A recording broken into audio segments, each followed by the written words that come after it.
நிச்சயமா சொல்றேன், உறுதியாக சொல்றேன், திமுக உறுப்பினர் இல்லை, திமுக ஆதரவாளர். அதை நாங்கள் மறுக்கல. அமைச்சர்களோடு அரசியல்வாதிகளோட படங்கள் எடுத்திருக்கலாம், தவறு இல்லை. ஆனால் யாராக இருந்தாலும் உண்மையாக திமுக இருந்தாலும் நான் நிச்சயமாக உறுதியாக நடவடிக்கை எடுப்பேன், அல்லது இந்த மாற்றம் கிடையாது. ஆனால் திமுக இல்லை, திமுக உறுப்பினர் அல்ல, திமுக அனுதாவி, அதுதான் உண்மை.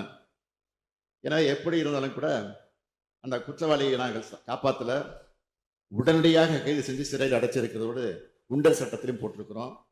என்னுடைய அரசை பொறுத்த வரைக்கும் எந்த கட்சியாக இருந்தாலும், எந்த தனிப்பட்ட நபராக இருந்தாலும் சரி, ஏன் காவல்துறையாக இருந்தாலும் சரி, பெண்களின் பாதுகாப்பு தான் முக்கியமே தவிர நாங்கள் எதையும் எதிர்பார்ப்பதில்லை.